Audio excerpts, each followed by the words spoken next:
আজকের গুরুত্বপূর্ণ আঞ্চলিক সংবাদে সবাইকে জানাই স্বাগতম। আজকের সন্ধ্যার বিশেষ খবর হলো, ব্যর্থতা ডাকতে হিন্দু মুসলিম প্রসঙ্গ টেনে আনা হচ্ছে বললেন হাফিজ রশিদ আহমেদ চৌধুরী। নানা সমস্যায় জর্জরিত রাজ্যের মানুষ। সদ্য সমাপ্ত লোকসভা নির্বাচনে রাজ্যে কংগ্রেস কেবল সংখ্যালঘুদের ভোট পেয়েছে। মুখ্যমন্ত্রী থেকে শুরু করে অন্যান্য মন্ত্রীদের এই অভিযোগ উড়িয়ে দিলেন বিশিষ্ট আইনজীবী হাফিজ রশিদ আহমেদ চৌধুরী। তিনি বলেন, যোরহাট, নগাঁও এবং ধুবড়ীতে কেবল সংখ্যালঘু নয়, অন্যান্য জাতি জনগোষ্ঠীর প্রচুর ভোট পেয়েছেন কংগ্রেসের জয়ী প্রার্থীরা। আসলে নিজেদের ব্যর্থতা রাখতে হিন্দু মুসলমানের প্রসঙ্গ টেনে আনছেন মুখ্যমন্ত্রী এবং কয়েকজন মন্ত্রী। তাদের মন্তব্যে সংকীর্ণ মনোভাবের রাজনীতির দিকটি সামনে উঠে এসেছে, যা ঠিক নয়। বিশিষ্ট আইনজীবী চৌধুরী বলেন, কংগ্রেস কোনো সংখ্যালঘুর দল নয়, সবাইকে একসঙ্গে নিয়ে এগিয়ে চলায় বিশ্বাসী কংগ্রেস। সংখ্যালঘুর দল বলতে AIUDF-কে বোঝায়। সদ্য সমাপ্ত লোকসভা নির্বাচনে বদরুদ্দিন আজমল তো হেরেছেনই, সঙ্গে তার দলের শোচনীয় অবস্থা কারো কাছে লুকিয়ে নেই। আজমলের সঙ্গে মুখ্যমন্ত্রীর ঘনিষ্ঠতাও বেশি। তিনি বলেন, সংকীর্ণ রাজনীতিতে মানুষকে বোকা বানানো সহজ নয়। একাংশ মানুষকে কিছু সময়ের জন্য বোকা বানানো যায়, কিন্তু সবাইকে নয়। যোরহাটের মানুষ সেটাই প্রমাণ করে দেখিয়েছেন। তার মতে রাজ্যের সমস্যার অভাব নেই। অত্যাবশ্যক সামগ্রীর পাশাপাশি পেট্রোল ডিজেলের মূল্য বৃদ্ধি, বিদ্যুতের মাসুল বৃদ্ধি ছাড়াও বন্যার সমস্যায় লক্ষ লক্ষ মানুষ এখন আক্রান্ত। কিন্তু মুখ্যমন্ত্রী এসব সমস্যার সমাধানে গুরুত্ব না দিয়ে কেবল হিন্দু মুসলমানের কথা বলে চলেছেন। সংকীর্ণ মনোভাবের রাজনীতিকে দূরে সরিয়ে রেখে উন্নয়নের রাজনীতি করা উচিত মুখ্যমন্ত্রীকে, কিন্তু তা করছেন না তিনি।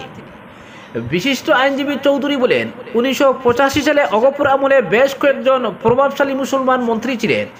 এরপর কংগ্রেসের আমলেও ছিলেন বেশ কয়েকজন ক্ষমতাশালী মুসলমান মন্ত্রী, কিন্তু হিন্দুদের উপর মুসলমানরা আক্রমণ করেছেন, এ ধরনের কথা অগপ বা কংগ্রেসের আমলে শোনা যায়নি। তবে মুখ্যমন্ত্রী হিমন্ত বিশ্ব শর্মার আমলে এ ধরনের অভিযোগ প্রায়ই উঠে আসছে। এর জন্য বিজেপি অনেকটা দায়ী। তাদের সংকীর্ণ রাজনীতি সম্প্রীতির পরিবেশে আঘাত হানছে, মানুষকে বিপথে পরিচালিত করার চেষ্টা করছে বিজেপি, যা মোটেও ভালো নয়।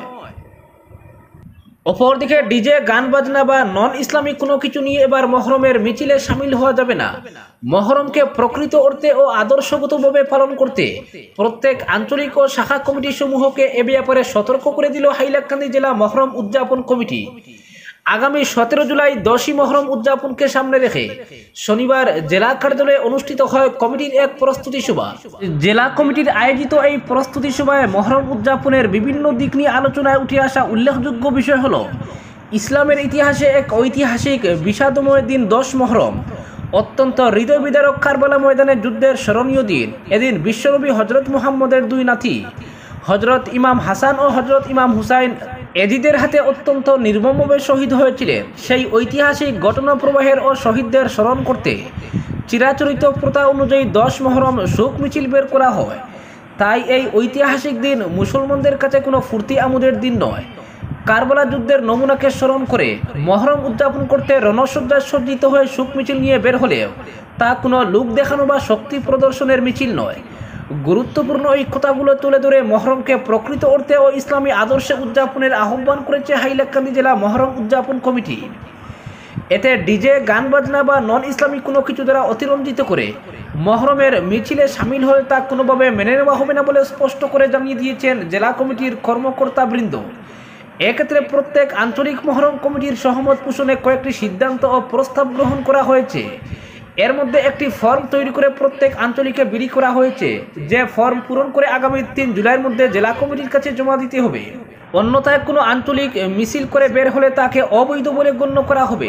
এছাড়া জেলা মহরম কমিটির পক্ষে আগামী 14 ও 15 জুলাই 2 দিনব্যাপী মহরমের মিছিল নিয়ে নিয়ম নীতি মাইক যুগে প্রচার করা হবে বলে সিদ্ধান্ত গৃহীত হয়।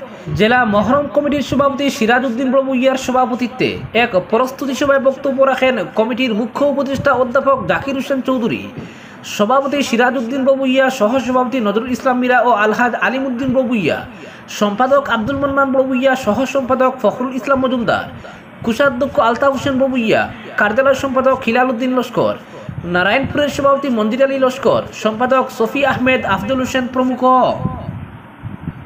অপরদিকে করিমগঞ্জে উদ্বেগজনক হারে বৃদ্ধি পাচ্ছে মাদকাসক্তি, নেশার কারবার।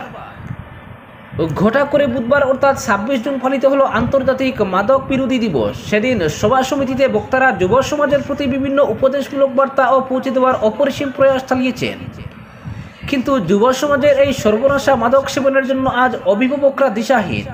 করিমগঞ্জের এক শ্রেণীর যুবক যুবতীদের বিভিন্ন নেশাদ্রব্যের প্রতি আকৃষ্ট হওয়া নতুন কোনো ব্যাপার নয়। সাম্প্রতিককালে গ্রাম ও শহরে যুব সমাজের মধ্যে ড্রাগস কিংবা নেশাজাতীয় দ্রব্যের আসক্তি দিন দিন বৃদ্ধি পাচ্ছে। পরিস্থিতি এমন যে অভিভাবকরা ছেলে মেয়েদের একা ছাড়তে রাজি হচ্ছেন না। অভিভাবকরা অনেক উদ্বিগ্ন হয়ে পড়েছেন। এত নেশাদ্রব্য কোথা থেকে আসছে, কারা আমদানি করছে, সাধারণ মানুষের পক্ষে তা খুঁজে বের করা সম্ভব হচ্ছে না। কিন্তু বর্তমানে এই ব্যবসা যেভাবে চলছে এবং তা যদি চলতে থাকে তাহলে করিমগঞ্জবাসীর জন্য যে দুঃসময়ের বার্তা বয়ে আনছে এ ব্যাপারে কোনো সংশয় নেই। করিমগঞ্জে নেশাজাতীয় দ্রব্যের আমদানি ও ব্যবসা চলছে প্রায় 20-25 বছর থেকে। সীমান্তবর্তী জেলা হয়ে এখানে চোরা কারবারের জন্য কুখ্যাত ছিল। চোরা কারবারিদের হাত ধরেই প্রথমে অল্প অল্প করে ড্রাগসের ব্যবসা শুরু হয়। ধীরে ধীরে নেশাগ্রস্ত লোকের সংখ্যা বাড়তে থাকায় বিভিন্ন এলাকায় পেটলারদের মারফত ড্রাগসের বিক্রি বাড়তে থাকে। কিন্তু তখন থেকে প্রশাসনের পক্ষ থেকে যদি জোরদার প্রতিরোধ গড়ে তোলা হতো কিংবা যুব সমাজের মধ্যে সচেতনতা বৃদ্ধির প্রয়াস গড়ে তোলা হতো তখন হয়তো আজকের মতো দিন দেখা যেত না, আর অভিভাবকরাও এত আতঙ্কিত হতেন না। যার দরুন বর্তমানেও ব্যবসার শিকড় প্রশাসনের খুঁজে বের করা অনেক কঠিন হয়ে দাঁড়িয়েছে। আজ থেকে 20-22 বছর আগে করিমগঞ্জ আদালতগুলোতে সীমিত সংখ্যক NDPS মোকদ্দমা হতো। সে জায়গায় 2023-এ দাঁড়ায় 512টিতে এবং 2024-এর মে মাস পর্যন্ত করিমগঞ্জের আদালতগুলোতে 562টি মামলা বিচারাধীন রয়েছে। এর মধ্যে শুধু এবছরের 29 জুন পর্যন্ত করিমগঞ্জ জেলা ও দায়রা জজ আদালতে 74টি NDPS মামলা নথিভুক্ত হয়েছে। তা থেকে বোঝা যাচ্ছে পুলিশ প্রশাসনও বসে নেই। তবুও যেন অভিভাবকরা শঙ্কিত যে করিমগঞ্জ পুলিশের পক্ষে চুরি ছিনতাই সামাল দেওয়া যেখানে কঠিন হয়ে পড়ে গেছে, সেখানে সর্বনাশা ড্রাগস সহ নেশাদ্রব্য ব্যবসার প্রতিরোধে যে বিশাল নেটওয়ার্ক গড়ে তোলা প্রয়োজন, সেই পরিকাঠামো অপর্যাপ্ত পুলিশ কর্মী করিমগঞ্জে নেই। এদিকে অভিভাবকদের মতে মাদক সেবনের ফলে ছেলে মেয়েদের মস্তিষ্ক ও শ্বাসযন্ত্রের কার্যক্ষমতা দিন দিন কমে যাচ্ছে, আর যুব সমাজের সামাজিক মূল্যবোধেরও অবক্ষয় করছে। এর পরিণামস্বরূপ ছেলে মেয়েদের নিয়ে পরিবারের চরম অশান্তির পরিবেশ তৈরি হচ্ছে। এছাড়াও সমাজে খুন, ছিনতাই, চুরি সহ নানা ধরনের অসামাজিক কার্যকলাপে লিপ্ত হচ্ছে ছেলেমেয়েরা, আর এতেই উদ্বিগ্ন অভিভাবক মহল। অপরদিকে গরমের ছুটিতে শিক্ষকদের সব ধরনের প্রশিক্ষণ ও সরকারি কাজ স্থগিত করল সরকার। শনিবার সমগ্র শিক্ষা আসামের কার্যবাহী সঞ্চালক এ সংক্রান্ত নির্দেশ জারি করেছেন। এবারের গরমের ছুটিতে শিক্ষকদের আর প্রশিক্ষণ বা সরকারি কাজ করতে হবে না। উল্লেখ্য, আনলিভ 10 দিন থেকে বৃদ্ধি করে 30 দিন করা না হলে গরমের ছুটিতে কোনো ধরনের প্রশিক্ষণ বা সরকারের কোনো কাজে শিক্ষকরা জড়িত হবেন না বলে স্পষ্ট জানিয়ে দেওয়া হয়েছিল রাজ্যের সবকটি শিক্ষক সংগঠনের পক্ষ থেকে। তাদের অভিযোগ, শিক্ষক সংগঠনের পক্ষ থেকে সরকারকে বারবার আর্নলিভ বৃদ্ধি করার দাবি জানানো হলেও এতে কান দেওয়া হয়নি। ফলে এবারের গরমের ছুটিতে কোনো ধরনের প্রশিক্ষণ বা সরকারি কাজ না করার সিদ্ধান্ত গ্রহণ করা হয়। একই সরকারের কর্মচারী হয়েও অন্যান্য বিভাগের কর্মচারীদের মতো আর্নলিভ পান না শিক্ষকরা। তাই শিক্ষকদেরও 30 দিনের আর্নলিভ প্রদানের দাবি করা হচ্ছে দীর্ঘদিন ধরে, কিন্তু সেটা কার্যকর হয়নি। ফলে শিক্ষক সংগঠনের সঙ্গে এ নিয়ে সরকারের সংঘাতেরও সূচনা হয়েছে। অন্যান্য কর্মচারীদের মতো আর্নলিভ না পাওয়ায় এবার গরমের ছুটিতে সর্বশিক্ষা বা সরকারের চাপিয়ে দেওয়া কোনো সরকারি কাজে সহযোগিতা না করার সিদ্ধান্ত নেয় শিক্ষক সংগঠন। সরকারি কর্মচারী হওয়া সত্ত্বেও অন্যান্য কর্মচারীদের চেয়ে বছরে 24 দিন কম ছুটি পান শিক্ষকরা। সরকারের অন্যান্য বিভাগের কর্মচারীরা বছরে সব মিলিয়ে 76 দিনের ছুটি উপভোগ করতে পারেন, কিন্তু শিক্ষকরা বছরে পান 52 দিনের ছুটি। অপরদিকে ইনজেকশনের মাধ্যমে ড্রাগস, এইডস আক্রান্তের সংখ্যা বৃদ্ধি নিয়ে উদ্বেগ মুখ্যমন্ত্রীর। রাজ্যে এইডস আক্রান্তের সংখ্যা ব্যাপক হারে বৃদ্ধি নিয়ে উদ্বেগ প্রকাশ করলেন মুখ্যমন্ত্রী ডক্টর হিমন্ত বিশ্ব শর্মা। তিনি মনে করেন, যুব প্রজন্মের মধ্যে ইনজেকশনের মাধ্যমে ড্রাগস নেওয়ার প্রবণতা বৃদ্ধি হওয়ার ফলে রাজ্যে এইডস রোগীর সংখ্যা বৃদ্ধি পাচ্ছে, যা খুবই শঙ্কার বিষয়। শনিবার নিজের এক্স হ্যান্ডেলে এ বিষয়ে উদ্বেগ প্রকাশ করেছেন হিমন্ত। রাজ্যে এইডসের প্রভাব নিয়ে এক পর্যালোচনা সভায় বসেন মুখ্যমন্ত্রী। এতে দেখা গেছে 2023-24 সালে রাজ্যে নতুন এইডস আক্রান্তের মধ্যে 65% ইনজেকশনের মাধ্যমে ড্রাগস নেওয়ার ফলে HIV সংক্রমিত হয়েছেন, যা মোটেও ভালো লক্ষণ নয়। আর এর পেছনের একমাত্র কারণ হচ্ছে ইনজেকশনের মাধ্যমে ড্রাগস নেওয়া। সরকারি তথ্য মতে 2023-24 সালে রাজ্যে 7274 জন নতুন HIV রোগী শনাক্ত করা হয়েছে।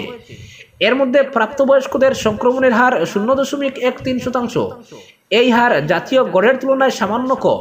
তাছাড়া বর্তমানে রাজ্যে 32,031 জন মানুষ নিজেদের শরীরে এইচআইভি সংক্রমণ নিয়ে বেঁচে থাকার তথ্য উঠে এসেছে পর্যালোচনা সভায়।